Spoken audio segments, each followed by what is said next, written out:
السلام عليكم ورحمة الله وبركاته. الحمد لله نحمده ونستعينه ونستغفره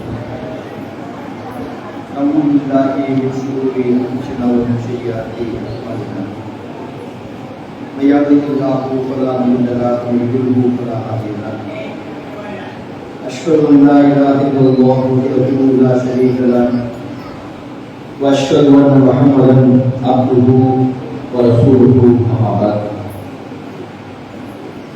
அகிலங்களை எல்லாம் படைத்தது இறைவன் ஒருவன் என்றும் முஹம்மது நபி ஸல்லல்லாஹு அலைஹி வஸல்லம் அவர்கள் அந்த இறைவனின் அடிமையாகவும் அவரது தூதராகவும் இருக்கிறார்கள் என்று சாட்சியம் கூறியவனாகவும் வார்த்தைகளில் சிறந்தது அல்லாஹ்வுடைய வார்த்தைகள் என்றும் வழிகாட்டுதல்களில் சிறந்தது முஹம்மது நபி ஸல்லல்லாஹு அலைஹி வஸல்லம் அவர்களின் வழிகாட்டுதல் என்றும் காரியங்களில் மிக கெட்டது மார்க்கத்தில் புதுமையை கூட்டுவது, ஒவ்வொரு புதுமையும் வழிகிறது, ஒவ்வொரு வழிகளும் நம்மை நரகின் பக்கம் கொண்டு போய் சேர்த்துவிடும். நபிகள் நாயகம் ஸல்லல்லாஹு அலைஹி வஸல்லம் அவர்களின் வார்த்தைகளை உங்களுக்கும் எனக்கும் நினைவூட்டிக் கொண்டவனாக என்னுடைய உரையை ஆரம்பம் செய்கிறேன். கண்ணியத்திற்குரிய சகோதரர்களே, சகோதரிகளே, இறைவனுடைய மகத்தான கிருபையினால் ரமலான் மாதத்தினுடைய இரவு தொழுகையை தொழுத நிலையில் இங்கே தொழுது கூறியிருக்கின்றோம். ரமலான் என்கின்ற இந்த மாதம் நமக்கு நிறைய விஷயங்களை கற்றுத்தருகிறது. ரமலான் மாதத்தினுடைய நோக்கத்தை, அதை வைக்கக்கூடிய நோன்பின் நோக்கத்தை இறைவன் திருமறை குர்ஆனில் சொல்கிறார். யா அய்யுஹல்லதீன ஆமனூ, இறை நம்பிக்கை கொண்டவர்களே, குதிப அலைக்குமுஸ் ஸியாம் கமா குதிப அலல்லதீன மின் கப்லிக்கும் லஅல்லக்கும் தத்தகூன், உங்களுக்கு முன் சென்ற சமுதாயங்களின் மீது கடமையாக்கப்பட்டது போல் உங்களின் மீதும் நோன்பு கடமையாக்கப்பட்டுள்ளது. அதற்கு காரணம் நீங்கள் இறை அச்சமுடையவர்களாக ஆக வேண்டும் என்று இறைவன் சொல்கிறார். இந்த இறை அச்சம் என்கின்ற ஒன்று மிகவும் முக்கியமான ஒன்று என்பதை நாம் அறிந்து வைத்திருக்க வேண்டும். அதற்காகத்தான் இந்த நோன்பு நோக்கப்படுவது. முக்கியமா இந்த நோன்பு நோக்கப்படுவதனுடைய அவசியம் என்ன அப்படின்னு சொல்லி சொன்னா, அது 1000 விஷயங்கள் இருக்கலாம். அடிப்படையான விஷயம் என்னன்னு சொல்லி சொன்னா தக்வா, இறையச்சம் தான் அதனுடைய மிக முக்கியமான ஒரு நோக்கமாக இருக்கு. ரமலான் மாதம் பள்ளிகள் நிரம்பி வழிகிறது. ரமலான் முடிந்ததற்கு பிறகும் பள்ளிகள் நிரம்பி வழிந்தால் நாம் இந்த ரமலானினுடைய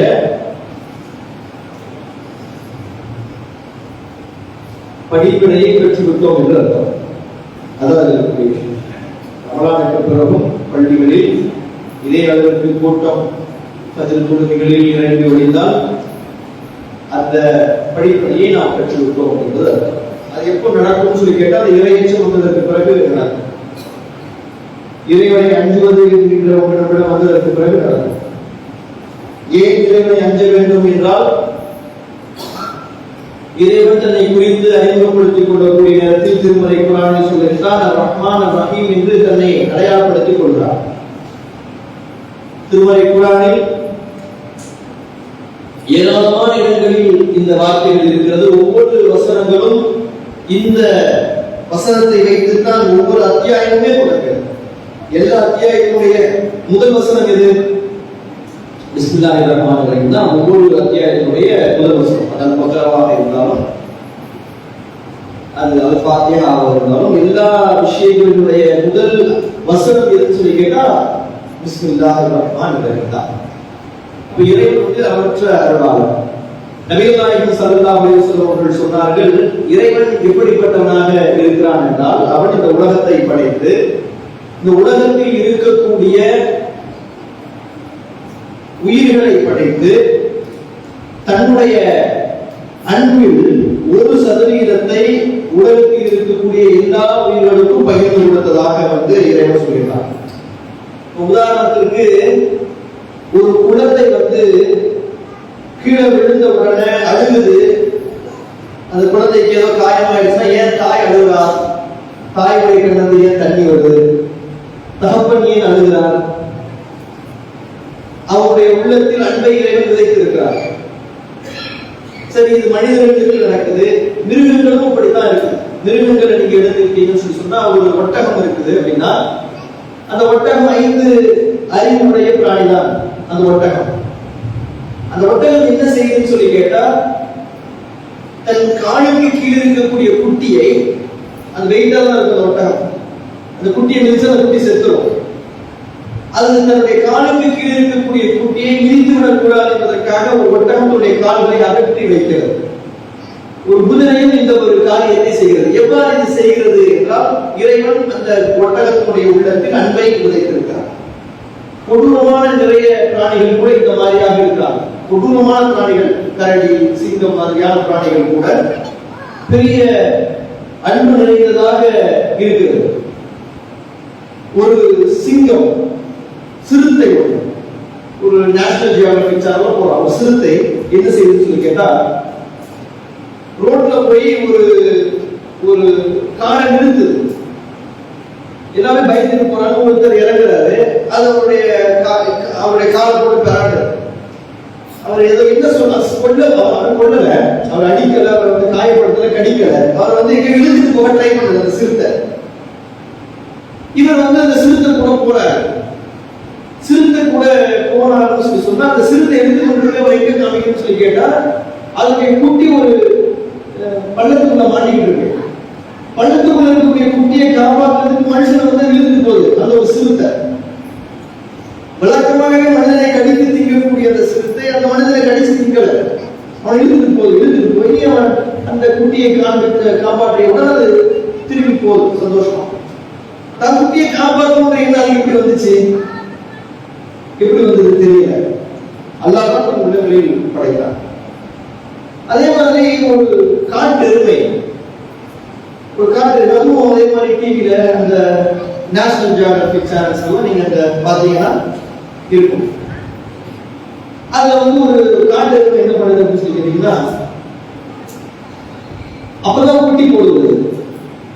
சிறுத்தைகள் சிங்கங்கள் எல்லாம் சுத்தி வளைச்சிருக்கு. அந்த குட்டியை சாப்பிடுவதற்காக சிங்கங்கள் வருது.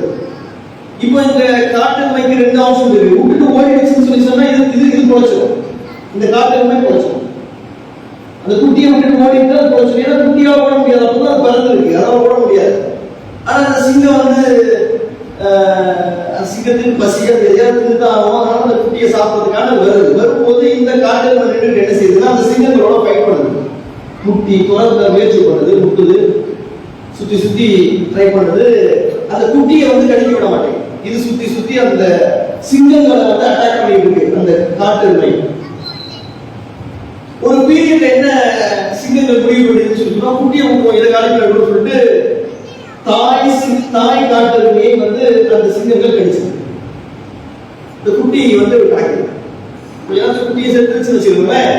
விஷயம் என்னன்னா, தான் செத்தாலும் பரவாயில்லை, தன்னுடைய பிள்ளை பாதுகாக்கப்பட வேண்டும் என்கின்ற எண்ணம் அந்த காட்டெருமைக்குள்ள இருக்கு. யாருக்கு ஏதாவது கிளாஸ் எடுத்தாங்களா, யாராவது வகுப்படுத்தாங்களா? அந்த காட்டெருமைக்கு ஸ்கூல் எதுவும் நடந்தாங்களா? இல்லை.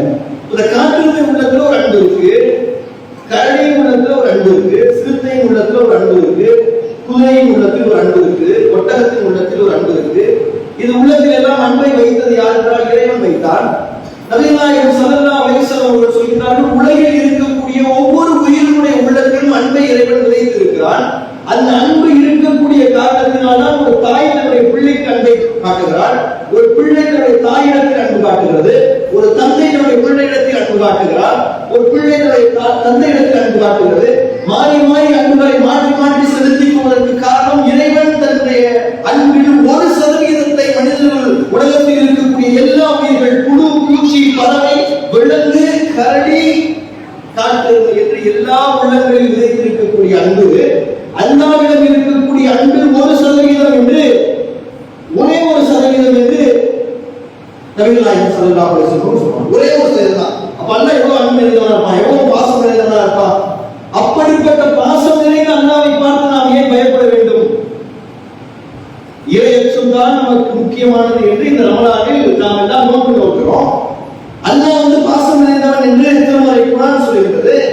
அந்த இறைவனை பார்த்து நாம் ஏன் அஞ்ச வேண்டும்? ஏன் அஞ்ச வேண்டும் என்றால் இறைவன் அழகாக நியாயம் வழங்கக்கூடியவனாக இருக்கிறார். அவன் அன்பு நிறைந்தவன் தான், பாசம் நிறைந்தவன் தான். ஆனால் தவறு செய்தால் தண்டிக்கக்கூடியவனாக இருக்கிறார். தவறு செய்தால் அதை குறித்து கேள்வி கேட்கக்கூடியவனாகவும் இருக்கிறார். தவறு செய்து மன்னிப்பு கேட்டால் மன்னிப்பார். ஆனால் தவறு செய்து அதை நிலைத்திருந்து அதே நிலையில் மன்னித்து விட்டால் நிச்சயமாக கண்டிப்பேன் என்று இறைவன் திருமறை குர்ஆனில் சொல்லுகிறார். மறுமை நாளில் இறைவன் சொல்லுகிறான், ஒரு உயிர் அணு அளவு நன்மை செய்தாலும் அதை காணும், அணு அளவு தீமை செய்தாலும் அதை காணும் என்று இறைவன் திருமறை குர்ஆனில் சொல்லுகிறார். இறைவன் திருமறை குர்ஆனில் ஒரு நாளை குறித்து அஞ்ச சொல்கிறார். வத்தகுல்லாஹ் யௌமன் லா தஜ்ஸி நஃப்ஸுன் அன் நஃப்ஸுன் செய்யும். அந்த நாளை நீங்கள் அஞ்சிக் கொள்ளுங்கள். அந்த நாளில் ஒரு ஆத்மா இன்னொரு ஆத்மாவுக்கு உதவ இயலாது என்று இறைவன் திருமறை குர்ஆனில் சொல்கிறார். ஒரு ஆத்மா இன்னொரு ஆத்மாவுக்கு உதவ முடியாத நாளாக அந்த மறுமை நாள் இருக்கும் என்று இறைவன் சொல்கிறார். தந்தை மகனுக்கு உதவ முடியாது, மகன் தந்தைக்கு கொஞ்சம் கூட உதவ முடியாத நாளாக அந்த மறுமை நாள் இருக்கும் என்று இறைவன் சொல்கிறார். இந்த உலகத்துல எந்த தாயும் தந்தையும் தன்னுடைய பிள்ளைகள் மீது பாசத்தோடும் நேசத்தோடும் இருக்கிறார்களோ அவர்கள் மறுமை நாளில் தன்னுடைய பிள்ளைகள் மீது பாசத்தோடும் நேசத்தோடும் இருக்க மாட்டார்கள். அதான் இயல்பாக. யாருமே இந்த உலகத்தில் இருக்கக்கூடிய பாசத்தை எல்லாம் மறுமையில் காண்பிக்க மாட்டார்கள். இன்னைக்கு உங்களுடைய பிள்ளைகளுடைய பசிக்காக நீங்கள் பட்டினி கிடப்பீர்கள். பிள்ளைகள் விரும்பிய உணவை சாப்பிட வேண்டும் என்பதற்காக நீங்கள் உணவை தவிர்ப்பீர்கள். பிள்ளைகள் நன்றாக இருக்க வேண்டும் என்பதற்காக வெளிநாட்டிலேயே கிடந்து உழைத்து சம்பாதித்து கொடுப்பீர்கள். ஆனால் மறுமை நாளில் நீங்கள் அப்படிப்பட்டவர்களாக, நாம் அப்படிப்பட்டவர்களாக இருக்க மாட்டோம். நாம் யாரும் அப்படிப்பட்டவர்களாக இருக்கிறோம். நாம் எல்லாரும் எப்படி உள்ள மாறிடுவோம்னா, இன்னைக்கு உலகத்துல எந்த பிள்ளைக்காக நாம் சம்பாதிக்கிறோமோ, எந்த பிள்ளைகளுடைய சிரமங்களுக்காக நாம் கஷ்டப்படுகிறோமோ அந்த பிள்ளையை தூக்கி நரகத்தில் போட்டுவிட்டு சொர்க்கத்திற்கு சென்று விட வேண்டும் என்று மனிதன் மறுமை நாளில் ஆசைப்படுவான் என்று திருமறை குர்ஆன் சொல்கிறது. சொர்க்கத்தில் ஒரே ஒரு சாட்டை ஒரே ஒரு சாட்டை வைக்கக்கூடிய இடம் கிடைத்துவிட வேண்டும் என்பதற்காக இறைவன் மனிதன் தன்னுடைய பிள்ளை, தன்னுடைய தாய், தன்னுடைய சகோதரன், தன்னுடைய சகோதரி, தான் சேர்த்து வைத்த சொத்து, தன்னுடைய அத்தனை உடைமைகளையும் அல்லாஹ்விடம் கொடுத்து, யா அல்லாஹ் இதையெல்லாம் தூக்கி நீ நரகத்தில் போட்டுக்கொள்ளது, தீயில் போட்டுக்கொள், என்னை மட்டும் சொர்க்கத்திற்கு அனுப்பிவிடு என்று மறுமை நாளில் கேட்பான் என்று திருமறை குர்ஆன் சொல்கிறது. அவ்வளவு பெரிய ஒரு நாளாக அந்த நாள் இருக்க போகிறது. அப்ப அந்த நாளை குறித்து நாம் அஞ்ச வேண்டும். ஏனென்றால் இன்னைக்கு வேண்டுமா மரணித்து விடலாம். மரணத்திற்கு பிறகு நிச்சயமாக கேள்வி இருக்கிறது என்பதை நாம் எண்ணி பார்க்க வேண்டும். அந்த கேள்வி கணக்கில் நாம் தப்பிப்பதற்கு இந்த உலகில் மிகச் சரியான காரியங்களை செய்திருந்தால் மட்டும்தான் தப்ப முடியும் என்பதை நாம் உணர்ந்திருக்க வேண்டும். இது எப்ப நமக்கு வரும்? இந்த விஷயம் எப்ப நமக்கு புரியும்? ரமலான் நமக்கு அதற்கான பயிற்சியை தருகிறது. அதை தாண்டி இறைவன் அச்சப்படுவதை குறித்து, அஞ்சுவதை குறித்து சில விஷயங்களை சொல்கிறார். அச்சம் எப்படி வரும், இறைவனை குறித்த பயம் எப்படி வரும் என்று இறைவன் சொல்கிறார். திருமறை குர்ஆனில் இறைவன் சொல்கிறார், இன்னமா யஹ்ஷல்லாஹ மின் இபாதில் உலமா. அல்லாஹ்வினுடைய அடியார்களில் அவனை அஞ்சக்கூடியவர்கள் அறிஞர்கள் என்று இறைவன் சொல்கிறார். அல்லாஹ்வுடைய அடியார்களில் அவனை அஞ்சக்கூடியவர்கள் அறிஞர்கள். அறிஞனாக இருக்கக்கூடியவன், படித்தவனாக இருக்கக்கூடியவன், மார்க்கத்தை புரிந்தவனாக இருக்கக்கூடியவன் இறைவனை பார்த்து அஞ்சுவான் என்று திருமறை குர்ஆனில் இறைவன் சொல்கிறார்.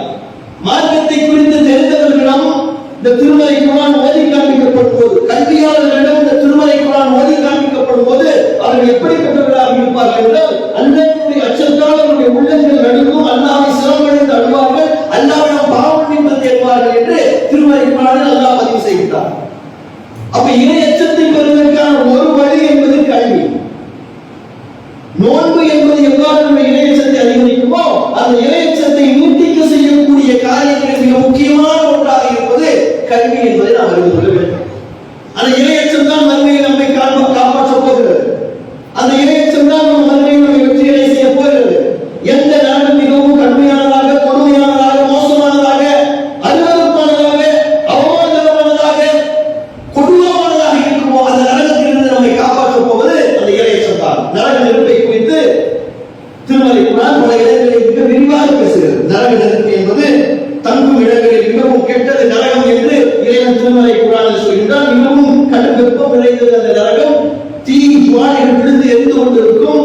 பல மாளிகைகளை போன்று, ஒட்டகங்களை போன்று பிரம்மாண்டமாக அந்த நெருப்பு இருக்கும். அங்கே மிகப்பெரிய தூண்கள் இருக்கும். அந்த தூண்களில் மனிதர்கள் சங்கிலிகளால் பிணைக்கப்பட்டு தீ பந்தங்களால் தாக்கப்படுவார்கள் என்று இறைவன் சொல்லுகின்றான். அவர்கள் அந்த தீ படும்போது கதவை அழுவார்கள், மிகப்பெரிய அளவிற்கு சத்தமிடுவார்கள். அந்த சத்தமிடக்கூடிய சத்தம் மோசமானதாக இருக்கும். கழுதைகளுடைய சத்தத்தை போன்ற அந்த சத்தம் இருக்கும். புகை மூட்டம் நிறைந்ததாக அந்த நரகம் இருக்கும். துர்நாற்றம் நிறைந்ததாக அந்த நரகம் இருக்கும். அந்த நரகத்தில் இருக்கக்கூடியவர்களுக்கு ஆடைகள் வழங்கப்படும். அது நெருப்பால் செய்யப்பட்டிருக்கும். அந்த நரகத்தில் இருக்கக்கூடியவர்களுக்கு கீழாடைகள் வழங்கப்படும். அது தாலிகளால் செய்யப்பட்டிருக்கும். நரகத்தில் இருக்கக்கூடியவர்களுக்கு பாய்கள் வழங்கப்படும். அது நெருப்பால் செய்யப்பட்டிருக்கும். அவர்களுக்கு போர்வைகள் வழங்கப்படும். அதுவும் நெருப்பால் செய்யப்பட்டிருக்கும். தாகம் என்றவர்கள் கேட்கக்கூடிய நேரத்தில் வெந்நீர் கொடுக்கப்படும். அது அவர்களுடைய தொண்டை குழிகளுக்குள் இறங்கக்கூடிய நேரத்தில் குடல்கள் எல்லாம் துண்டு துண்டாகி போய்விடும். அவர்கள் தாகம் என்று கேட்கக்கூடிய நேரத்தில் கொதிக்கக்கூடிய சீழ்நீர் போட்டப்படும். அந்த சீழ்நீருடைய தொண்டை குழிகளுக்குள் இறங்கக்கூடிய நேரத்தில் எல்லா குழந்தைகளில் இருந்தும் மரணம் நெருங்கும். மரணித்து விட வேண்டும் என்று ஆசைப்படுவார்கள். ஆனால் அவர்கள் மரணிக்க மாட்டார்கள் என்று இறைவன் திருமலை குர்ஆனில் சொல்லுகிறார். அவர் சாவு இருக்காது, வாழ்வு இருக்கிறார். நரகத்தை குறித்து பேசக்கூடிய நேரத்தில் அங்கே அவர்கள் வாழவும் மாட்டார்கள், சாகவும் மாட்டார்கள், வேதனை அனுபவித்துக் கொண்டே இருப்பார்கள். அந்த நரகத்தில் இருந்து நம்மை காத்துக் கொள்வதற்கு இறை அச்சம் என்பது மிக முக்கியமான தேவை. யார் வெற்றியாளர்கள்? இறை அச்சமுடையவர்கள் வெற்றியாளர்களாக இருப்பார். அல்லாஹ் சுப்ஹானஹு வ தஆலா உலகத்தில் இருக்கக்கூடிய எல்லா மனிதர்களையும் சமமாக பார்க்கிறான். ஆனால் ஒரு சிலரை மற்றவர்களிலிருந்து உயர்வாக பார்க்கிறார். நபிகள் நாயகம் ஸல்லல்லாஹு அலைஹி வஸல்லம் அவர்கள் ஹஜ்ஜத்துல் விதாவில் பேசிய அந்த வார்த்தை என்ன? உங்களில் ஒரு கருப்பாக இருக்கக்கூடியவர் வெள்ளையாக இருக்கக்கூடியவரை விட சிறந்தவரும் இல்லை, தாழ்ந்தவரும் இல்லை. ஒரு அரபு மொழி பேசக்கூடியவர் அரபு மொழி பேசாதவரை விட சிறந்தவரும் இல்லை, தாழ்ந்தவரும் இல்லை. உங்களில் சிறந்தவர் யார் என்றால் அல்லாஹ்வை யார் அதிகமாக அஞ்சுகிறாரோ அவர் சிறந்தவர் என்று சொன்னார். அல்லாஹ்வை அதிகமாக அஞ்சக்கூடிய அச்சம் எப்போது நமக்கு வரும் என்றால் இந்த மார்க்கத்தை நம்மை சுற்றி இருக்கக்கூடிய விஷயங்களை அரபிய மொழியில் புரிந்து கொள்ளக்கூடிய நேரத்தில் அந்த அச்சம் வரும். இன்னல்லாஹ யுஹிப்புல் முத்தகீன். அல்லாஹ் தன்னை அஞ்சுபவர்களை விரும்புகிறார். அந்த அஞ்சக்கூடியவர்கள் யாராக இருப்பார்கள்? அறிஞர்களாக இருப்பார்கள். இன்னமே முஸ்லிம்தாக மின்பா இம்மா யார் அல்லாஹ்வை குறித்து அதிகமாக யோசிக்கக்கூடியவர்கள், அல்லாஹ்வை குறித்து அதிகமாக படிக்கக்கூடியவர்கள், மார்க்கத்தை அதிகமாக புரிந்து கொள்ளக்கூடியவர்கள், இறைவனை குறித்து அதிகமாக அஞ்சுவார்கள். இறைவனை குறித்து அதிகமாக அஞ்சக்கூடிய காரணத்தினால் அவர்கள் நல்ல காரியங்களை செய்வார்கள். நல்ல காரியங்களை செய்யக்கூடிய காரணத்தினால் அவர்கள் சொர்க்கம் செல்லக்கூடியவர்களாக மாறுவதற்கான வாய்ப்புகள் இருக்கு. அப்ப இந்த கல்வியை குறித்து நம்முடைய பொதுவான எண்ணம் என்ன என்று பார்க்க வேண்டும். இப்ப நாம பேசிக்கலா என்ன செய்வோம் சொல்லி கேட்டா, தொழுகிறோம், நோன்பு இருக்கிறோம், அது நம்ம ஒரு சடங்கு மாதிரி தொடர்ச்சியாக செய்து கொண்டு இருக்கிறோம். ஒரு சடங்கு மாதிரி அது போய்கிட்டு இருக்குது. ஆனால் இந்த சடங்கு மாதிரி தொடரக்கூடாது. ஒரு புரிதல் நமக்கு இருக்கணும் அப்படின்னு சொல்லி சொன்னா மார்க்கத்தை குறித்த தேர்தல் நமக்கு இருக்கும். மார்க்கத்தை குறித்த ஒரு ஆசை இருக்கணும். அந்த ஆசையும் அந்த தேடலும் நம்மிடம் இருக்குதான்னு சொல்லி கேட்டா இல்லை. கல்வியை குறித்த தேடலும் கல்வியை குறித்த ஆசையும் இருக்கணும். நம்மிடம் இல்லை, நம்முடைய இளைஞர்களிடம் இல்லை. இங்க இருக்கக்கூடிய பெண்கள் அப்படிப்பட்ட தேடலை தன்னுடைய பிள்ளைகள் விரும்ப வேண்டும் என்று ஆசைப்படுகிறார்கள். ஒரு கேள்வி வேற இருக்கு. உதாரணத்துக்கு என்ன அப்படின்னு சொல்லி கேட்டா, பெண்கள் நிறைந்திருக்கக்கூடிய சபையாக இருக்கிறதுனால நம்ம பேச வேண்டிய சூழல் வருது. கேட்கிறோமே, உதாரணத்துக்கு உங்களுடைய பிள்ளைகள் என்ன ஆகணும்னு ஆசைப்படுறீங்க அப்படின்னு சொல்லி கேட்டா நிறைய பேர் என்ன சொல்லுவாங்க? பெருசா படிச்சு ஒரு ஆலிமா இருக்கணும்னு யாரும் சொல்லுவாங்களா? லட்சத்துல ஒரு சொன்னாலே பெரிய விஷயமா இருக்கும் நினைக்கிறேன். நல்லா படிக்கணும், சரி படிச்சுட்டு சம்பாதிக்கணும், படிக்கணும் சம்பாதிக்கலாம், அதுதான் இருக்கக்கூடிய படிப்பாரு. சம்பாதிக்கிறதுக்காக படிப்பாரு, வேற எதுக்காக படிக்க மாட்டாரு. சம்பாதிக்கிறதுக்காக படிப்பாரு. கொஞ்ச நாளைக்கு வேலை தருவாரு. வேலை கிடைக்கலாம் என்னன்னா பாஸ்போர்ட் எடுத்துட்டியா பயணம் போட நினைச்சுக்குவாங்க. அப்படிதானே? கரெக்டான சொல்றது அப்படிதானே? இங்க பெரும்பான்மையான ஆட்கள் வெளிநாட்டு தான் இருக்குது. ஏன்? இங்க காசு இருக்க முடியாது. அப்படிதானே? கரெக்டானே? இருக்க முடியாது இல்ல. அவங்க இருந்து ஏதாவது ஒரு கவர்மெண்ட் ஜாப் பத்தி இங்க ஏதாவது படிச்சு இங்க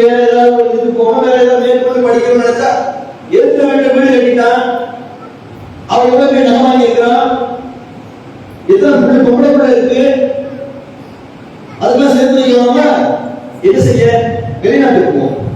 அங்க போய் கார் ஓட்டு, சமையல் செய்ய, என்ன செய்ய, காசு மட்டும் அனுப்பிடு. நான் எங்க வீடு இருந்து பெருசா பரவாயில்ல கட்டிடுவேன். காசெல்லாம் சேர்த்து நீங்க 25 வருஷம் கழிச்சு வா, பிரச்சனை இல்லை. 25 வருஷம் கழிச்சு வா, அதுக்குள்ள வீடு எல்லாம் கட்டி வச்சு பிள்ளைங்களை எல்லாம் பண்ணிட்டு என்ன வாழ்க்கை இது? அப்படித்தான் தமிழகத்தில் இருக்கக்கூடிய பெரும்பான்மையான இஸ்லாமியர்கள் இருந்து கொண்டிருக்கிறது. சரிதான? அது ஏன் அப்படின்னு சொல்லி கேட்டா, இங்க படிக்கிறது எதுக்கு? பணம் சம்பாதிக்கிறதுக்காக படிக்கிறாங்க. பேசலாம். ஒரு காலத்துல படிக்கிறதே கிடையாது, இப்போ படிக்க வைக்கிறோம். படிக்க வைக்கிறது எதுக்குன்னா பணம் சம்பாதிக்கிறதுக்கு. சில பேர் கேட்பாங்க, படிக்கிறத பத்தி நம்ம கேட்பாங்க, நல்ல படிப்பா சொல்லுங்க. ஓகே, நல்ல படிப்பா சொல்லலாம். என்ன நல்ல ஸ்கோப் இருக்கக்கூடிய படிப்பா வேணும் அப்படின்னா என்னங்க? படிச்சு முடிச்ச உடனே வேலை கிடைக்கணும். படிப்பு என்பது வேலை வாங்குவதற்காக மட்டும் இல்லை. ஆனா அதை நோக்கி தான் இஸ்லாமிய சமுதாயம் ஓடிக்கொண்டே இருக்கிறது. அப்ப கல்வியை குறித்து நம்முடைய பார்வையே சரியில்லை. படிப்பு என்பதை குறித்து நம்முடைய பார்வையே சரியில்லை. பணம் பணம் பணம் பணம் பகட்டு, இதுதான் நமக்கு தெரியாது. நிறைய பணம் சம்பாதிக்கணும், பகட்டா ஆடை விடணும், பகட்டா வீடு கட்டணும், பகட்டா கார் வாங்கணும், பகட்டா வண்டி வாங்கணும், பகட்டா நகைகள் வாங்கணும், சொந்த பந்தத்தோடு பகட்டாக இருந்து வரணும். ஒரு நாள் மௌத்தாக இருக்கும். ஏதாவது பிரயோஜனம் இருக்கிறதுக்கு? ஏதாவது பிரயோஜனம் இருக்கா? நீங்க வாங்கி சொத்தா சேர்த்து வச்சீங்கன்னா அந்த சொத்து பிரயோஜனம் இருக்குமா? ஏதாவது 5 பைசா பிரயோஜனம் இருக்குமா உங்களுக்கு? நீங்க வாங்கி சொத்து சேர்த்து வச்சீங்க, உங்க கணவன் போறாரு, உங்க பிள்ளைகளை அழைச்சு வச்சீங்க, ஒரு 30 வருஷம் கடந்து வெளிநாட்டுல கடந்து கஷ்டப்பட்டு பெருசா வீடு கட்டிட்டாரு. 30 வருஷமா பூசல் போட முடியாம வாழ முடியாத ஒரு சூழல். நல்லா பாதுகாக்கும். வீடு கட்டிட்டீங்க, பெரிய சம்பாதிச்சாச்சு. சரியா? சம்பாதிச்சு முடிச்சதுக்கு பிறகு அதுக்கு பிறகு நீங்களும் அவரும் சேர்த்து ஒரு 20 வருட காலம் வாழ்வீர்கள். அதுக்கு பிறகு நீங்களும் மரணித்துவீர்கள். எல்லாரும் நானும் தான், எல்லாரும் மரணித்துவோம். 100 வயசுக்கு மேல வாழ்ந்துருமா? 110 வயசு மௌத்தா போயிடும். மௌத்தா போனதுக்கு அந்த வீடு என்ன ஆகும்? பிள்ளைக்கு போகும். நீங்க சேர்ந்து வச்சது உங்களுக்கு இல்ல, உங்க பிள்ளைக்கு. நபிகள் நாயகம் ஸல்லல்லாஹு அலைஹி வஸல்லம் அவர்கள் கேட்டார்கள், உங்களில் யார் உங்களுடைய சொத்துக்களை விரும்புவீர்கள், உங்களுடைய பிள்ளைகளுடைய சொத்துக்களை விரும்புவீர்கள்? உங்களுடைய பிள்ளைகளுடைய சொத்துக்களை விரும்புவீர்களா, உங்களுடைய சொத்துக்களை விரும்புவீர்களா? ரெண்டு விதமான ஒதுக்கலாம். பொதுவாக மனிதர்கள் தனக்கு கையில் இருக்கிறத விரும்புவார். நபிகள் நாயகம் ஸல்லல்லாஹு அலைஹி வஸல்லம் ஒரு விளக்கம் கொடுத்தார்கள். உங்களுடைய சொத்துனா என்ன, உங்களுடைய பிள்ளைகளுடைய சொத்துனா என்னன்னு விளக்கம் கொடுத்தாங்க. என்ன விளக்கம் கொடுத்தாங்க? உங்களுடைய சொத்துனா என்ன, நீங்க எதையெல்லாம் சம்பாதித்து செலவழித்தீர்களோ மார்க்கத்தின் அடிப்படையில் அது உங்களுடைய சொத்து. எதையெல்லாம் சேர்த்து சேர்த்து நீங்க வச்சு பங்களா பங்களாவா கட்டினீங்களோ, நிறையா சேர்த்தீங்களோ, அது உங்க சொத்து இல்ல, அது உங்க பிள்ளைகளுடைய சொத்து. ஏன்னா மொத்தம் போனதுக்கு உங்க பிள்ளை எடுத்துட்டு போயிடும். அப்ப நீங்க பணம் பணம் என்று பணத்திற்கு முன்னால் ஓடுகிறீர்களே, அந்த பணம் என்பது உங்களோடு வரப்போவதில்லை. அந்த பணத்தை உங்களுடைய பிள்ளைகள் அதை வைக்கப் போகிறார்கள். அப்ப பணம் பணம் என்று பணத்துக்கு முன்னாடி ஓடுவது என்ன இருக்கு? பணம் சம்பாதிக்கலாம், தப்பு இல்லை. ஆனால் பணம் சம்பாதிப்பதுதான் வாழ்க்கை என்கிற நிலையில் தான் இன்னைக்கு ஒட்டுமொத்த இஸ்லாமிய சமுதாயம் இருக்கிறது. ஆனால் திருமலை குர்ஆன் கற்றவர்களும் கல்லாதவர்களும் சமமாக மாட்டார்கள் என்று சொல்கிறது. பணக்காரனும் ஏழையும் சமமாக மாட்டார்கள். ஏதாவது திருமலை குர்ஆன் வசனம் இருக்கா? இருக்குது. அதாவது எனக்கு தெரிஞ்சது ஏதாவது இருக்குதா? பணக்காரனும் ஏழையும் சமமாக மாட்டார்கள். திருமலை குர்ஆன் ஏதாவது வசனம் இருக்கா? இல்ல. திருமலை குர்ஆனும் நபிகள் நாயகம் ஸல்லல்லாஹு அலைஹி வஸல்லம் இஸ்லாமிய மார்க்கம் எப்போதுமே மனிதர்களை சமமாக சமத்துவமாக பார்க்கக்கூடிய மார்க்கம், எல்லா மனுஷனும் சமம் என்று சொல்லக்கூடிய மார்க்கம். அந்த மார்க்கம் தான் சொல்கிறது, கற்றவர்களும் கல்லாதவர்களும் சமமாக மாட்டார்கள், கற்றவர்களே நல்லறிவு பெறுவார்கள் என்று திருமலை குர்ஆனில் ஒரு வசனம் இருக்கிறது. கற்றவர்கள் நல்லறிவு பெறுவார்கள், கற்றவர்களும் கல்லாதவர்களும் சமமாக மாட்டார்கள் என்று இறைவன் சொல்கிறார். அப்ப அந்த கல்வியை நோக்கி நம்முடைய பயணம் எப்படி இருக்குதுன்னு சொல்லி கேட்டா, பொருளாதாரத்தை சம்பாதிப்பதற்காக ஒருவராக இருக்கிறது. ஆனால் கல்வி என்பது அப்படிப்பட்டதில்லை. அந்த கல்வி உங்களுக்கு இறை அச்சத்தை தர வேண்டும். அந்த கல்வி என்பது உங்களுடைய சமூகத்திற்கு நன்மை கிடைக்கக்கூடியதாக இருக்க வேண்டும். இப்னு அப்பாஸ் ரலியல்லாஹு அன்ஹு அவருடைய வரலாறை குறித்து பேசிகள் அழகான முறையில் போயிட்டு இருக்கு. ரமலான்ல மாநில தலைமையில் பயான் பண்ணிட்டு இருக்கார் இப்னு அப்பாஸ் ரலியல்லாஹு அன்ஹு. இப்னு அப்பாஸ் ரலியல்லாஹு அன்ஹு யாரு? நபிகள் நாயகம் ஸல்லல்லாஹு அலைஹி வஸல்லம் அவர்கள் மௌத்தா போகக்கூடிய நேரத்துல அவருடைய வயது வெறும் 10. ரசூல் ஸல்லல்லாஹு அலைஹி வஸல்லம் அவர்கள் மௌத்தா போகும்போது இப்னு அப்பாஸ் ரலியல்லாஹு அன்ஹுடைய வயது 10 வயது. 10 வயதே ஆன அந்த நபர் உமர் ரலியல்லாஹு அன்ஹு அவருடைய ஆட்சி காலத்துல, சரிங்களா, உமர் ரலியல்லாஹு அன்ஹு அவருடைய ஆட்சி காலத்துல உமர் ரலியல்லாஹு அன்ஹு அவர்கள் தனக்காக வைத்துக் கொண்ட ஷூரா என்று சொல்லப்படக்கூடிய பெரிய பெரிய அறிஞர்கள் வந்திருந்தார். உமர் ரலியல்லாஹு அன்ஹுடைய ஆட்சி காலத்தில் நடந்த ஒரு சம்பவம் விவரிக்கப்படுகிறது. என்ன சம்பவம் விவரிக்கப்படுகிறது? இப்னு அப்பாஸ் ரலியல்லாஹு அன்ஹு அவர்கள் அந்த அமைச்சரவையில் இருப்பார். அந்த ஒரு பெரிய அவை. ஒரு உமர் ரலியல்லாஹு அன்ஹு யார்? கலிஃபா. அவர்தான் கலிஃபா. கலிஃபானா ஜனாதிபதி மாதிரி, பிரசிடென்ட். அப்ப ஜனாதிபதி இருக்கிறாரு. ஜனாதிபதி கிட்ட நிறைய அமைச்சர்கள் இருப்பாங்கல்ல, நிறைய ஆலோசனை சொல்லக்கூடிய நிறைய கல்வியாளர்கள் இருப்பாங்க. அப்படி இருக்கக்கூடிய அந்த இடத்துல இப்னு அப்பாஸ் ரலியல்லாஹு அன்ஹு இருக்கிறாங்க. பெரிய பெரிய மற்ற சஹாபிகளும் இருக்கிறாங்க. அந்த சஹாபிகளுக்கு 50 வயது, 60 வயது, 45 வயது, 65 வயது சொல்லி எல்லாம் தாடி எல்லாம் நிறைத்து நிறைய அனுபவம் வாய்ந்த நபர்கள் அங்கே இருக்கிறார்கள். இப்னு அப்பாஸ் எப்படிப்பட்டவரா இருக்கிறார்? பணமா இருக்கிறார். அவங்க என்ன கேட்கிறாங்க அப்படின்னா, இவர் வயசு உள்ள பிள்ளைங்க என் வீட்டுல விளையாடிட்டு இருக்கு. அவர் ஒரு பச்சா அப்படின்னு சொல்லி சொல்லுவாங்க. அப்படி இவர் வயசுல உள்ள பிள்ளைங்க என் வீட்டுல விளையாடிட்டு இருக்கு. விளையாடிட்டு இருக்கக்கூடிய பிள்ளைங்க வயசு தான் என் பிள்ளைங்க ஆகக்கூடிய வயசா இருக்காது. இவரை கொண்டு வந்து நீங்க அமைச்சர்களை உட்கார வச்சிருக்கீங்க, இது சரிதானா என்று உமர் ரலியல்லாஹு அன்ஹு கேட்கிறாங்க. உமர் ரலியல்லாஹு அன்ஹு அவர்கள் வந்து சொல்றாங்க, ஐயா உங்ககிட்ட நான் அவருடைய புத்திசாலித்தனத்தை நிரூபிப்பதற்கு என்ன வழி? அந்த சஹாபாக்கள் எல்லாரையும் ஒன்று திரட்டுறாங்க. இப்னு அப்பாஸ் ரலியல்லாஹு அன்ஹு ஒன்று திரட்டுறாங்க. ஒன்று திரட்டி அந்த இதா ஜா நஸ்ருல்லாஹி வல் ஃபத்ஹ் என்று சொல்லக்கூடிய அந்த இறை வசனம் இருக்கு, அந்த வசனத்தை ஓதி காண்பித்து இந்த வசனத்தின் மூலமாக நீங்கள் எதை அறிந்து கொள்கிறீர்கள் என்று கேட்கிறார். இந்த வசனத்தின் மூலமாக நீங்கள் எதை அறிந்து கொள்கிறீர்கள் என்று கேட்கிறார். கேட்கும்போது அதுக்கு இப்னு அப்பாஸ் ரலியல்லாஹு அன்ஹு தவிர மற்றவர்கள் எல்லாம் வேறு வேறு பதிலை சொல்றாங்க. அதெல்லாம் வந்து வெற்றி வரக்கூடிய நேரத்தில் அல்லாஹ்வை துதிக்கணும் என்று சொல்கிறார்கள் அப்படின்னு சொல்லி சொல்றாங்க. எல்லாரும் சொல்லக்கூடிய வார்த்தை என்ன? அந்த அந்த இறைவசனம் என்ன பொருளை தருகிறதோ அந்த இறைவசனம் என்ன சொல்லும்? அல்லாஹ்வுடைய உதவியும் வெற்றியும் வரும்போது, அல்லாஹ்வுடைய பாதையில் மக்கள் கூட்டம் கூட்டமாக நுழைவதை நீர் காணும்போது அல்லாஹ்வை நீங்கள் போற்றுங்கள் என்று வரக்கூடிய வசனம். அந்த வசனத்தை வந்து பார்த்துட்டு அவங்க நேரடியாக அதற்கு பதில் சொல்றாங்க, அதற்கு அர்த்தம் வைக்கிறாங்க. ஆனால் இப்னு அப்பாஸ் ரலியல்லாஹு அன்ஹு கேட்கும்போது இப்னு அப்பாஸ் அதற்கு எப்படி பதிலை என்ன அர்த்தம் வைக்கிறார்னா, இந்த வசனம் எதை சொல்கிறது என்றால், இந்த வசனம் வரக்கூடிய அந்த நேரத்தில் எதை நமக்கு உணர்த்துகிறது என்றால், நபிகள் நாயகம் ஸல்லல்லாஹு அலைஹி வஸல்லம் அவர்கள் மரணிக்க போகிறார்கள் என்பதை இந்த வசனம் உணர்த்துகிறது என்று இப்னு அப்பாஸ் சொல்றார். ரசூலுல்லாஹ் மரணிக்க போகிறது என்ற வார்த்தை இருக்குதா? ரசூலுல்லாஹ் மரணிக்க போகிறது என்ற வார்த்தை இருக்குதா? நீங்க சொல்லுங்க ரெண்டு பேரும். நீங்க இருக்காது வாசகம் இருக்கா இல்லையா? சிரிச்சுக்கிட்டு நீங்க என்ன சொல்லுங்க? அப்ப அந்த மாதிரியான வார்த்தை இல்லை, அப்படிதானே? சரிங்களா? அப்படிப்பட்ட ஒரு வார்த்தை இல்லை. ஆனால் அந்த அர்த்தத்தை கொண்டு வருகிறார். எப்படி கொண்டு வருகிறார்? அப்போ அது சார்ந்த நிறைய குர்ஆனை, ஹதீஸ் வசனங்களை அவர் நிறைய தெரிந்து வைத்திருக்கிறார். அதனால அவரால் அந்த பொருளை வைக்க முடிகிறது. எப்படிப்பட்டவரால் இருக்கிறார் சொல்லி கேட்டீங்கன்னா, அவருக்கு ஒரு 10 வயது 12 வயது ரசூலுல்லாஹ் ஸல்லல்லாஹு அலைஹி வஸல்லம் 10 வயது இருக்கக்கூடிய நேரத்தில் அவர் போய் நிறைய ஹதீஸ்களை தெரிந்து கொள்வதற்காக நிறைய பயணம் செய்ய முயற்சிக்கக்கூடிய நேரத்தில் இப்ப நிறைய பேர் உட்கார்ந்துருக்கீங்களா, நல்ல விஷயங்களை யாராவது கேட்டு இருக்கும்போது பக்கத்துல உட்கார்ந்து ஏதாவது குழப்பிக்கிட்டே இருப்பாங்க பார்த்தீங்களா? யாராவது நல்ல விஷயம் யாராவது பேசினாங்கன்னா நல்ல விஷயத்தை கேட்கறதுக்கு விட மாட்டாங்க ஃப்ரெண்ட்ஸுங்க, அப்படிதானே? ஏதாவது நல்ல விஷயத்தை சொன்னா நல்ல விஷயத்தை கெடுக்கிறதுக்கே சொல்லுவாங்க. என்னத்துக்கு போட்டு இதெல்லாம் கேட்டுக்கிட்டு அப்படின்னு ஆட்கள் இருப்பாங்க. ஆண்களையும் இருப்பாங்க, பெண்களையும் இருப்பாங்க. நல்ல விஷயத்தை கேட்க போகிறது. நல்ல விஷயத்தை கேட்கும்போது என்ன என்ன டீயை போடுவோம், சமோசா போடுவோம் கேட்டாங்களா? தூக்கமா இருக்கு, முகத்தை கழிவு தருவோம். நீங்க மட்டும் ஒரு முகத்தை கொடுங்க, உங்களுக்கு தூக்கம் வர பார்த்தா மொத்தமா ஒரே கூப்பிட்டு போறாரு முகத்தை சொல்றது. இப்படி நல்ல விஷயங்களை கேட்க உள்ளது கிடையாது, நல்ல விஷயங்களை கேட்க உள்ளது கிடையாது. அதே மாதிரி ஒருத்தர் இப்னு அப்பாஸ் அவங்க ஹதீஸ்களை வந்து கேட்பதற்காக போகக்கூடிய நேரத்துல என்ன சொல்றாங்க அப்படின்னு சொல்லி கேட்டீங்கன்னா, நீ என்னத்துக்கு போய் இதெல்லாம் படிச்சுட்டு இருக்கிற, நீ எதுக்கு போய் இதெல்லாம் பார்த்துட்டு இருக்கிற? எவ்வளவு பெரிய பெரிய சஹாபிகள்லாம் இருக்கிறாங்க.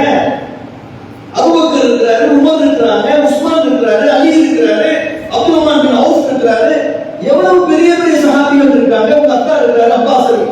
இவ்வளவு பெரிய பெரிய ஆட்கள் எல்லாம் இருக்கிறார்கள். இவர்களுக்கு இல்லாத உனக்கு என்னப்பா? ஏன் போட்டு நீ இவ்வளவு ரொம்ப நீ வாடி பார்க்க விளையாடலாம் என்று சொல்லக்கூடிய அளவுக்கு அவர் வந்து இவருடைய அந்த ஆர்வத்தை குறைக்கிறார், இவருடைய கல்வி இருக்கக்கூடிய ஆர்வத்தை குறைக்கிறார். ஆனால் நீ வரலாம் போன சொல்லி ஒரு போய் கல்வி கற்க போகிறார். ஒரே ஒரு ஹதீஸை தெரிந்து கொள்வதற்காக பல கிலோமீட்டர் தூரம் செல்வார். அந்த மக்களை போய் சந்திப்பதற்காக போவார். அந்த இடத்தில் அவர் யாரை சந்திப்பதற்காக போகிறாரோ அவர் இல்லை என்றால் அந்த இடத்திலேயே தங்கிடுவார். அந்த அந்த அந்த ஹதீஸை கற்றுக்கொள்ளாமல் அந்த இடத்திலிருந்து திரும்பவே மாட்டார். அந்த இடத்திலே அவர் தங்கிடுவார். எந்த அளவுக்கு தங்கிடுவார் சொல்லி கேட்டீங்கன்னா அந்த வாசல்லையே உட்கார்ந்துருவார், வாசல்லையே படுத்துருவார். அந்த காத்து மண்ணு மணல் எல்லாம் மூஞ்செல்லாம் அடி அடிச்சு ஆளே அடையாளம் தெரியாத அளவுக்கு ஆயிடுவார். முகத்தெல்லாம் மண்ணெல்லாம் வந்து ஒரு மனுஷன் பார்த்துட்டு இருப்பாங்க, அப்படி மாறிடுவார்.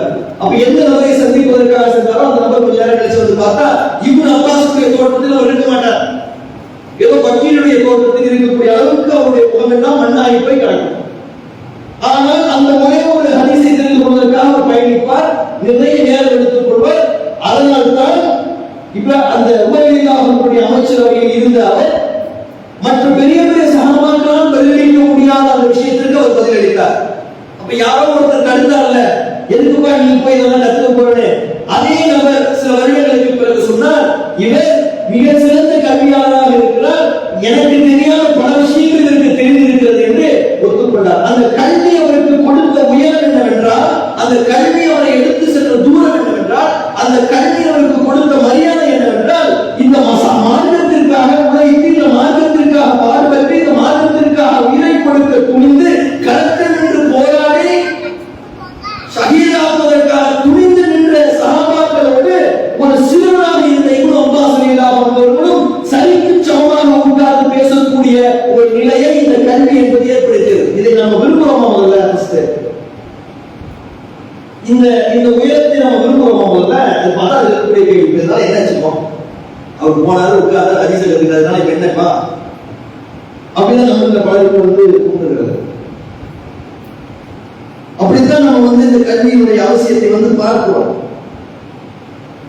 அது ஒரு லேசான ஒரு விஷயம் இல்லை, அது ஒரு சுலபமான ஒரு விஷயம் இல்லை. மருத்துவ விஷயத்தோடு நம்ம ஒப்பிட்டு சொல்லக்கூடிய நேரத்துல இந்த கல்வி என்பது நமக்கு வந்து ஒரு பெரிய அளவுல ஒரு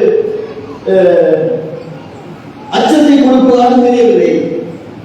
ஆனால் உலக விஷயத்தோடு சொல்லக்கூடிய நேரத்தில் அச்சத்தை கொடுக்கிறது. கல்வி என்பது ரெண்டும் சேர்ந்ததுதான். பொதுவாக நம்ம சுற்றி நடக்கக்கூடிய விஷயங்களை தெளிவாக தெரிந்து கொள்வதற்கான அறிவு என்பது இருக்கும். மார்க்க கல்வியை போன்று உலக கல்வியும் இருக்கணும்.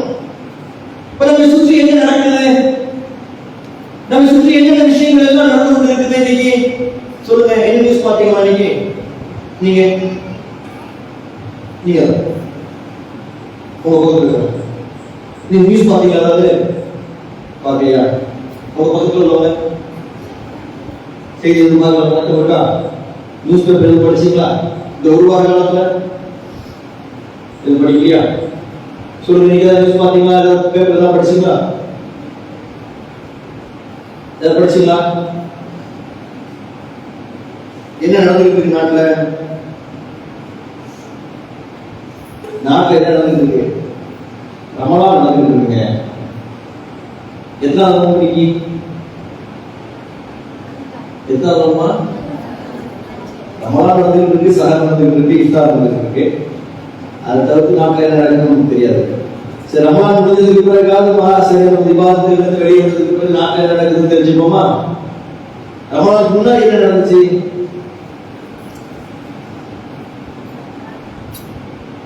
உங்களை பெருசா பாதிச்ச ஏதாவது ஒரு சம்பவத்தை சொல்லுங்க. இந்த ஒரு மாச காலத்துல உங்களுக்கு ரொம்ப பாதிச்ச ஒரு செய்தி, பத்திரிகை செய்தி சொல்லுங்க. பாலஸ்தீனம். சரி, பாலஸ்தீனம் என்ன நடந்துச்சு? பாலஸ்தீனத்துல தினசரி பிரச்சனை நடந்துருக்கு. சரி, நீங்க சொல்லுங்க. என்ன பாலஸ்தீனத்துக்கு சமீபத்தில் நடக்குது? பாலஸ்தீனம் என்னமா? என்னமா?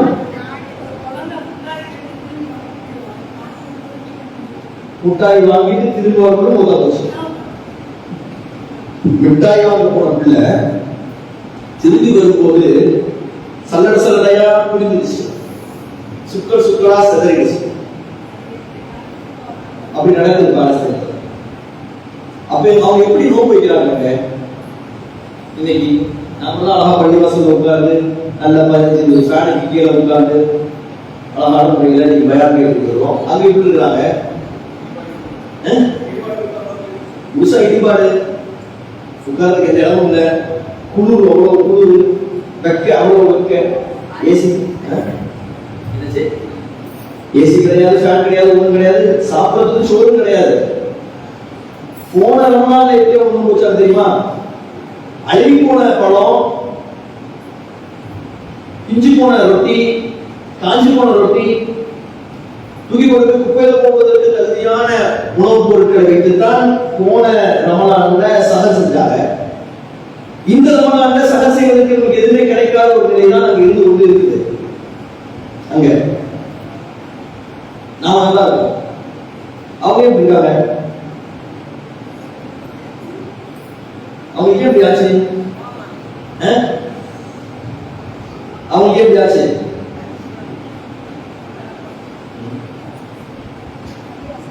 கண்ணியத்துக்குரிய சகோதரர்களே, அந்த சமூகம் பெரிய அளவில் மார்க்கத்தையும் பின்பற்றவில்லை, மார்க்க கல்வியையும் அந்த சமூகம் பெற்றுக்கொள்ளவில்லை, உலக கல்வியையும் பெற்றுக்கொள்ளவில்லை. இப்ப இல்ல, ஒரு 70-80 வருடங்களுக்கு முன்னால் மார்க்கத்தை அந்த சமூகம் பெரிய அளவுக்கு பின்பற்றவில்லை. அந்த சமூகம் இன்னைக்கு நிலையில் இருக்கக்கூடியதற்கு மிக முக்கியமான காரணங்களில் ஒன்று, அந்த சமூகம் தனக்குத்தானே இணைத்துக் கொண்ட அநீதி.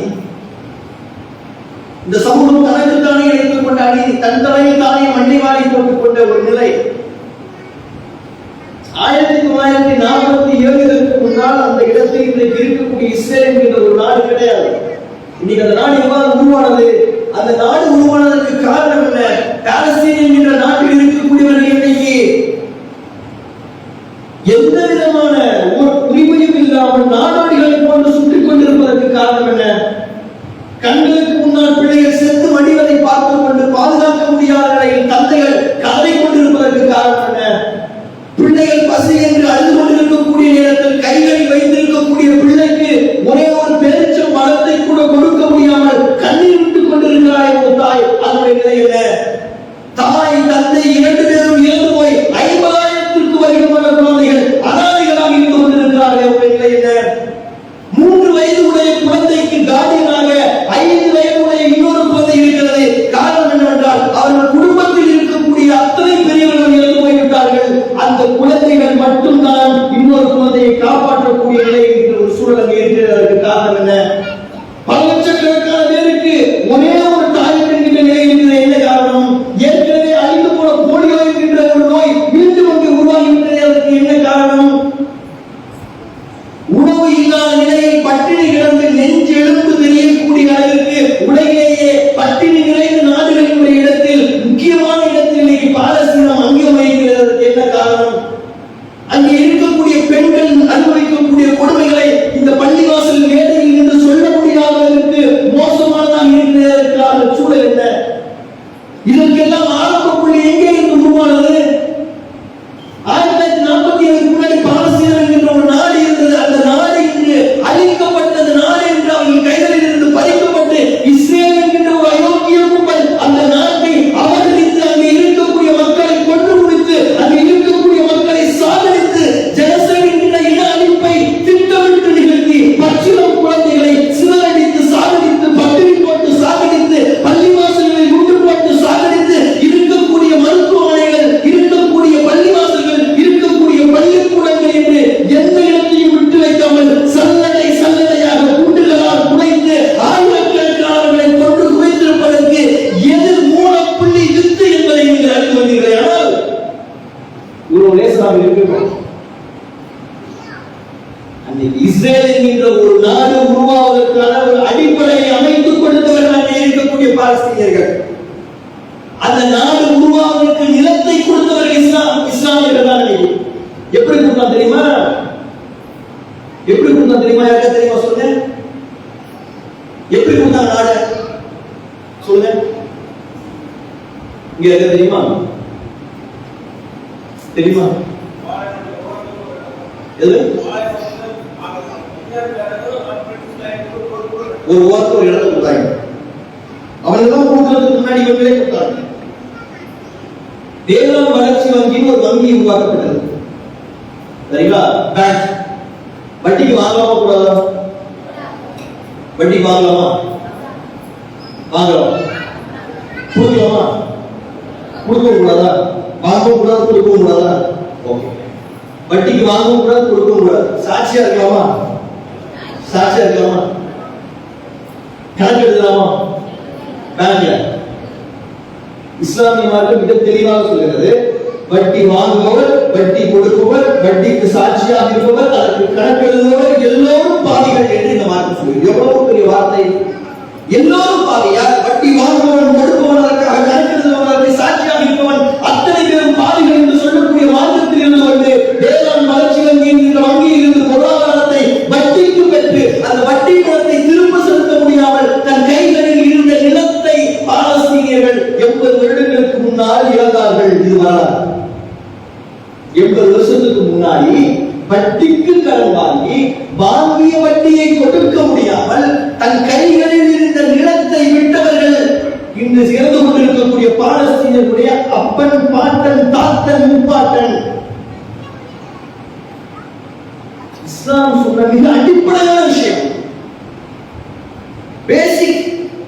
வட்டி என்பது பெரும்பாலும் வட்டி வாங்கி தின்பவன் நரக நெருப்பில் விழுந்து இருப்பான் என்று சொல்லக்கூடிய ரத்த ஆற்றில் நீந்திக் கொண்டிருப்பான் என்று ஹதீஸ்கள் சொல்கின்றது.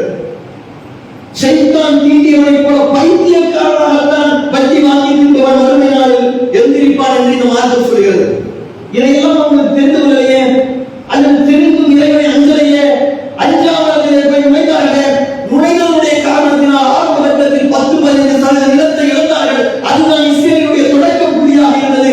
அதுதான் அங்கே அவர்களை நிலைநிறுத்த செய்தது. அதற்கு பிறகு உலக வல்லரசுகளினுடைய துணையோடு அங்கே இருக்கக்கூடிய மக்களை கொஞ்சம் கொஞ்சமாக வெளியேற்றி இன்றைக்கு இவ்வளவு பெரிய மோசமான நிலைக்கு வந்திருக்கிறார்கள் என்றால் அதற்கு பாலஸ்தீனியர்களும் ஒரு வகையில் காரணம்.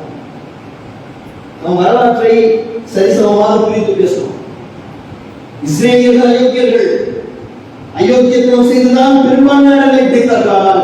அதற்கான மூலத்தை செய்ததில் இஸ்லாமியர்களுக்கும் பங்கு இருக்கிறது. அதற்கு காரணம் இஸ்லாமிய கல்வி அவர்களிடம் அந்த நேரத்தில் இல்லை. பெற்ற கல்வியை வைத்துக் கொண்டு அவர்கள் இறைவனை அஞ்சவில்லை. இறைவனை அஞ்சாமல் பெற்றிருக்கக்கூடிய கல்வி ஒரு கல்வியே இல்லை.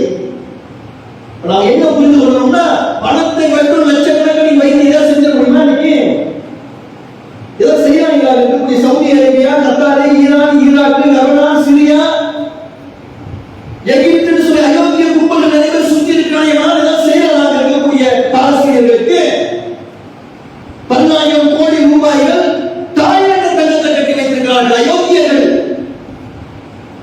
தாயக தங்கத்தில் கட்டி வைத்திருக்கக்கூடிய அயோக்கியர்கள் செத்துக் கொண்டிருக்கக்கூடியவர்களுக்கு எதுவும் செய்ய முடியாத மானம் கெட்டவர்களாக இருப்பதற்கு காரணம், அவர்கள் எதிர்த்து நிற்பதற்கு திராணியற்றவர்களாக இருப்பதற்கு காரணம், குண்டூசி முதல் கொண்டு அவர்கள் வெளிநாட்டில் இறக்குமதி செய்து கொண்டிருக்கிறார். ஒன்றும் தெரியவில்லை, ஒன்றுக்கும் அறிவில்லை, ஒன்றையும் படிக்கவில்லை. படிப்பு முக்கியம் என்பதை அவர்கள் உணரவே இல்லை. பணம் பணம் என்று இன்றைக்கு நீங்கள் எவ்வாறு ஓடிக்கொண்டிருக்கிறோம், நானும் நீங்கள் எவ்வாறு இருக்கிறோமோ அவ்வாறு இன்று வரை அந்த கூட்டம் ஓடிக்கொண்டிருக்கக்கூடிய காரணத்தினால் கைகளில் இருக்கக்கூடிய தொழில்நுட்பத்தை வைத்து அவர்களை கொத்து கொத்தாக கொண்டு குவிக்கிறார்கள். தங்களுக்கு எதிராக இவர்கள் என்ன செய்வார்கள் என்கிற அச்சத்தில் இந்த அரபு கூட்டம் பயத்தில் நடுங்கிக் கொண்டிருக்கிறது. காரணம், தொழில்நுட்பத்திற்காக, டெக்னாலஜிக்காக இவர்கள் வெளியில் இருக்கக்கூடியவர்களை சார்ந்திருக்கிறார்கள். வெளியில் இருக்கக்கூடியவர்களை சார்ந்திருக்கிறார். அவர் பிளைட் வரணுமா அமெரிக்காவிலிருந்து வரணும், கப்பல் வரணுமா ரஷ்யாவிலிருந்து வரணும், தண்ணி வரணுமா இந்தியாவிலிருந்து வரணும், பேரா வரணுமா அது சைனாவிலிருந்து வரணும். நீ என்ன பண்ணுவ?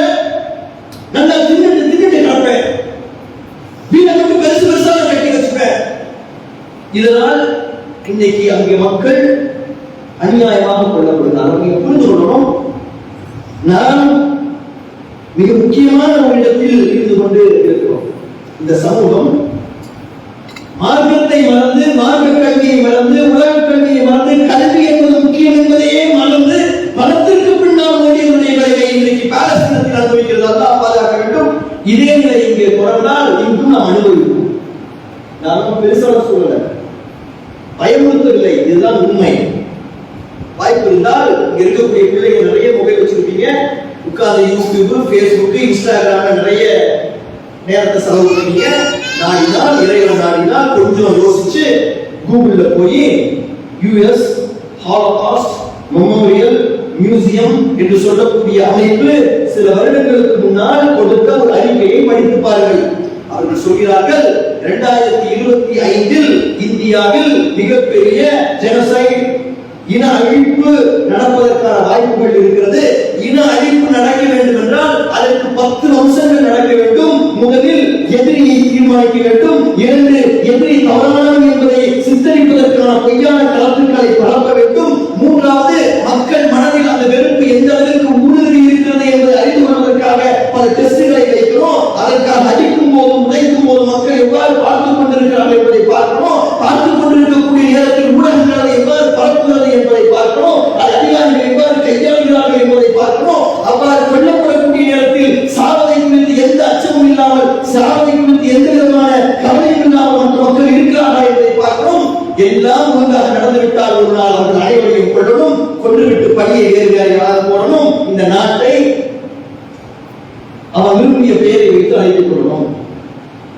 இந்த ஜெனோசைடு உள்ளது. இது புதியதில்லை, ஹிட்லர் செய்தது. ஹிட்லர் என்கின்ற அந்த மனிதன் லட்சக்கணக்கான யூதர்களை கொன்று குவித்தான். யூதர்களை கொன்று குவிக்கக்கூடிய நேரத்தில் நேற்று வரை பக்கத்து வீட்டில் இருந்தவன், அக்கத்து வீட்டில் இருந்தவன், அவனோடு பழகியவன் எல்லாம் இவர்கள் சாவதை தவறில்லை என்று கருதினார்கள். எவ்வாறு ஒரு கலப்பான் மூச்சு கொல்லப்படக்கூடிய நேரத்தில் உங்கள் கைகளை கடிக்கக்கூடிய ஒரு கொசுவை நீங்கள் கொல்லக்கூடிய நேரத்தில், உங்களை சுற்றி திரிந்து கொண்டிருக்கக்கூடிய ஒரு ஈயை நீங்கள் கொல்லக்கூடிய நேரத்தில் எந்த விதமான குற்ற உணர்ச்சியும் இல்லாமல் உங்களுடைய வாழ்க்கையுடைய அடுத்த நிலையை நீங்கள் அடைந்தீர்களோ அந்த கொசுவை கொண்டதை போன்று சக மனிதனை கொள்வதை மிக சாதாரணமாக மாற்றுவதற்கான அத்தனை வேலைகளையும் தமிழகத்திலும் இந்தியாவிலும் அவர்கள் செய்து கொண்டிருக்கிறார்கள் என்பதை நீங்கள் எண்ணி பார்க்கணும். இதை நான் சொல்லல, பெரிய பெரிய பத்திரிகையாளர்கள், பெரிய பெரிய அதிகாரிகள், பெரிய பெரிய நிறுவனங்கள் இதை சொல்றாங்க. இதை பத்தி எல்லாம் நமக்கு தெரியவே தெரியாது. இதை பத்தி எல்லாம் நமக்கு எந்த தேவையும் இல்லை.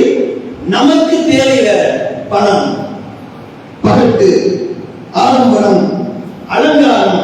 இதுதான் நமக்கு தேவை. இது நம்மை பாதுகாக்காது.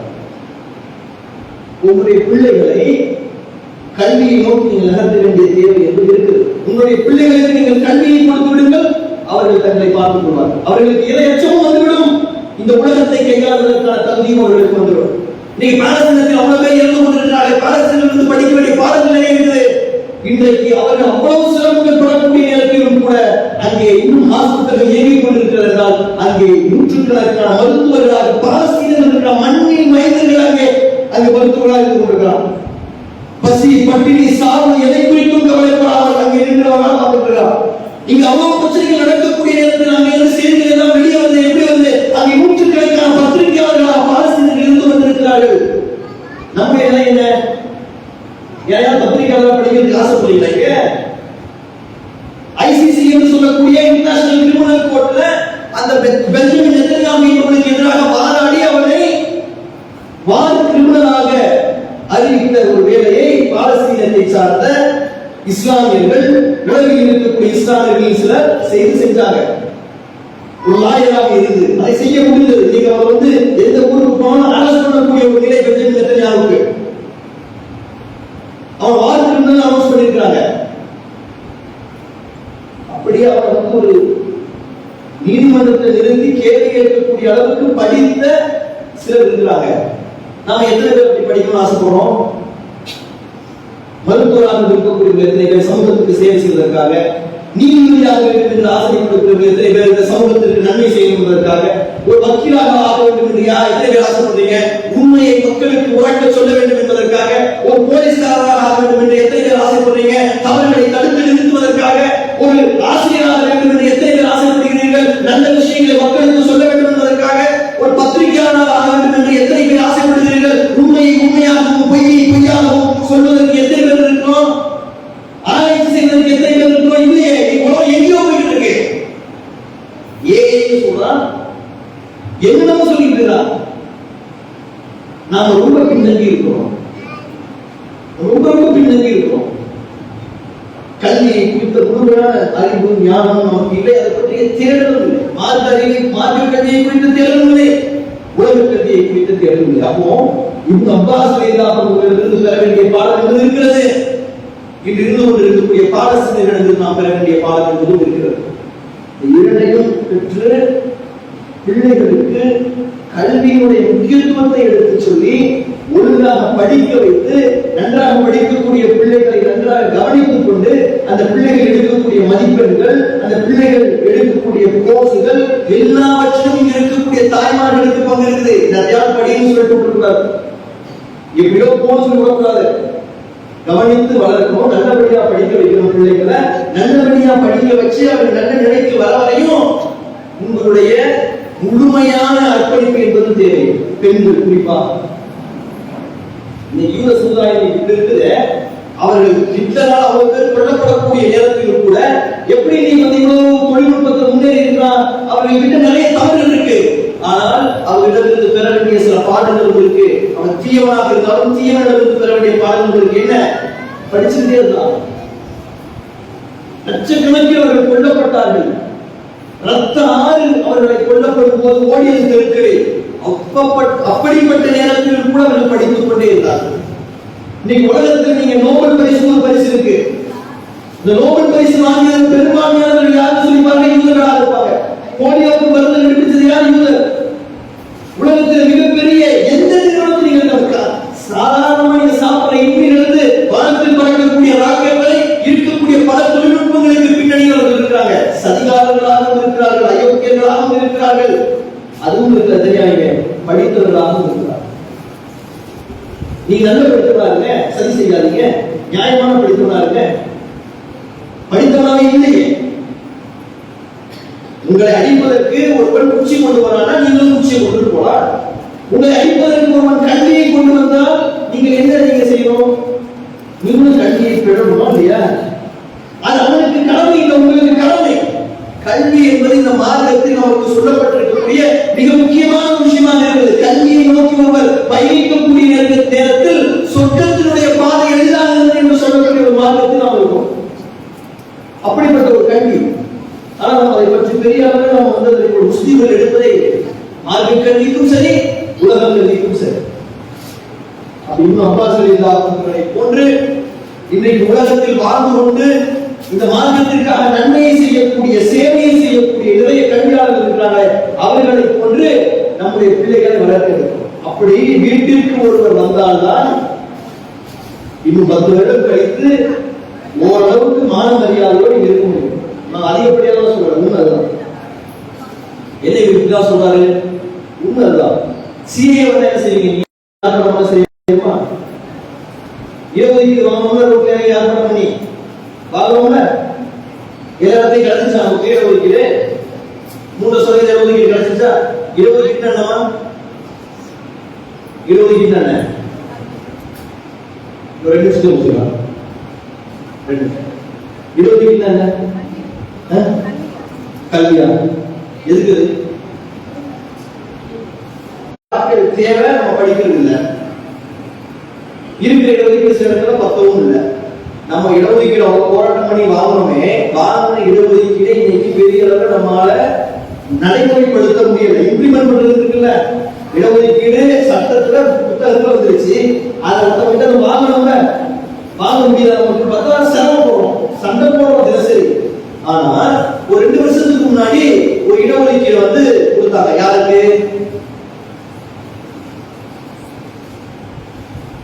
உயர்ந்த ஜாதியை சார்ந்த மக்கள், இடபிள்யூஎஸ் சொல்லுவாங்க, எக்கனாமிக்கலி வீக்கர் செக்ஷன். யாருன்னா உயர்ந்த ஜாதியில் வருஷத்துக்கு 8 லட்சம் ரூபாய் வாங்கக்கூடியவர்களுக்கு ஒரு இடஒதுக்கீடு அரசாங்கம் கொடுத்துச்சு. வருஷத்துக்கு 8 லட்சம் ரூபாய் சம்பாதிக்கிறவங்க ஏழை, அவங்களுடைய கணக்குப்படி அந்த ஏழைகளுக்கு இடஒதுக்கீடு கொடுத்துச்சு. கொடுத்த அடுத்த மாசமே இம்ப்ளிமெண்ட் ஆயிடுச்சு. எப்படி? நீங்க போராட்டம் பண்ணி வாங்குறீங்க, அது இம்ப்ளிமெண்ட் ஆக இத்தனை வருஷம் ஆச்சு, சரிங்களா? அவங்க கொடுத்த அடுத்த மாசமே ஆயிடுச்சு. எப்படி? ஏன்னு கேட்டா, சட்டம் போட்டாலும் அதை நடைமுறைப்படுத்தக்கூடிய அதிகாரிகளாக அவங்க இருக்கிறாங்க. பெரிய பெரிய இடங்கள்ல நாம வெளிநாட்டுல இருக்கிறோம். எதுக்கு? வீடு கட்டணும்ல, நகரம், பிள்ளைங்க கல்யாணம் ஆகணும், காலம் ஆகணும், ஒரு போதும்.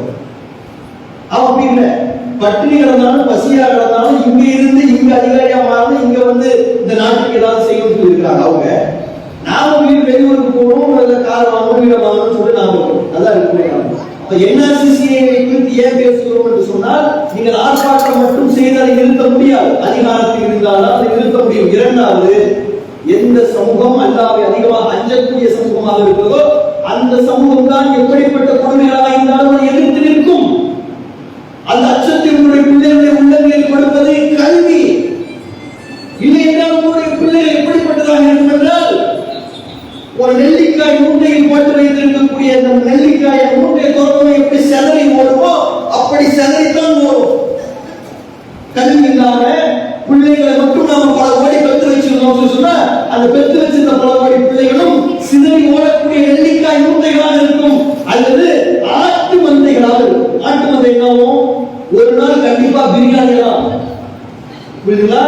பிள்ளைகளை ஒழுங்கா படிக்க வச்சா சிங்கம் மாறி நிற்கும். சிங்கத்தை பார்த்து மக்கள் ஓடுவாங்க. புரியுதுங்களா? அப்போ அந்த கல்வி வந்தால், இறை அச்சம் வந்தால், இறை அச்சத்தை கொடுக்கக்கூடிய கல்வி வந்தால், உலக கல்வியின் மூலமாக அதிகாரம் வந்தால், எப்படிப்பட்ட கொடுமைகள் வந்தாலும் அதை எதிர்த்து நிற்பதற்கு உங்களுடைய பிள்ளைகள் தயாராகிடுவாங்க. புரியுதுங்களா? வெளிநாட்டு பேர் செய்யுங்க. துபாய் சிட்டிசன்ஷிப் கொடுத்துவானா? என்னைக்கு தோக்கிதான் வருவாங்க. அப்படிதானே? அப்படிதானே? இதுதான் ஒரு நாடு. நீங்க பிறந்தது இங்க, உங்க தாத்தா பாட்ட சுதந்திரம் வாங்கி கொடுத்த ஊரு. புரியுதுங்களா? வெளிநாட்டுக்கு போனா துறந்துதான் போவான். அமெரிக்கா போனா கையில கிடக்குலாம் மாட்டி துறந்து விடுவான். சவுதி அரேபியாவுக்கு போனா சொல்லி துறந்து விடுவான். அவ்வளவுதான். அது வந்து துறந்து உறுதி கன்ஃபார்ம். ஆகவே இந்த நாட்டில் உருப்படியாக வாழ்வதற்குண்டான வேலைகளை செய்வோம். அதற்கு கல்வி என்பது மிக முக்கியமான ஒரு விஷயம். அதை பெண்களாகிய நீங்கள் உணர்ந்து கொள்ளுங்கள். உறுதியாக உங்களுடைய பிள்ளைகளை கல்வி கற்காதவர்களாக ஆக்குகிறார்கள். உறுதியாக உங்களுடைய பிள்ளைகளை இந்த ஊரில், இந்த நாட்டில் அதிகாரத்தோடும் கல்வி அறிவோடும் வாழக்கூடியவர்களாக வளர்த்திடுங்கள். அது உங்களுக்கு நீங்கள் செய்யக்கூடிய நன்மை மட்டுமில்லை, ஒட்டுமொத்த சமுதாயத்திற்கும் நீங்கள் செய்யக்கூடிய நன்மை. இந்த ஒட்டுமொத்த சமுதாயமும் உங்களை நம்பிதான் இருக்கிறது. பெரிய வார்த்தை உண்மையை சொல்லிடும். இந்த பெண்களை உங்களை நம்பிதான் இந்த ஒட்டுமொத்த சமுதாயம், இந்த தாய்களை நம்பிதான் இந்த ஒட்டுமொத்த சமுதாயம். நீங்கள் ஒழுங்காக உங்களுடைய பிள்ளைகளை அழகிய முறையை வளர்த்துக்கிறீர்களா? இன்றைக்கு தாயாக இருக்கக்கூடியவர்கள், நாளைக்கு தாயாக போகக்கூடியவர்கள் நீங்கள் தான். நீங்கள் உங்களுடைய பிள்ளைகளை அழகிய முறையை வளர்த்திருக்கிறீர்களா? இந்த சமூகம் மிக சிறப்பாக இருக்கும். இந்த சமூகம் சிறப்பாக இருக்குமையானால் மரியாதையுடைய மானத்தோடையும் வாழ்ந்து மரணிக்க முடியும். இல்லை என்றால் மானம் இல்லாதவர்களாக மரணிப்பதை விட மிகப்பெரிய ஒரு அவமானங்களை அப்படிப்பட்டவர்களாக நாம் மாறுவதற்கான வாய்ப்புகள் நிறைய இருக்கிறது. அல்லாஹ் உங்களின் மூலமாகவும் உங்களுடைய மார்க்கத்தின் மூலமாகவும் இந்த சமூகத்தை பாதுகாக்க வேண்டும் என்று பிரார்த்திப்பதாக என்னுடைய உரையை முடிக்கின்றேன். வாங்குவான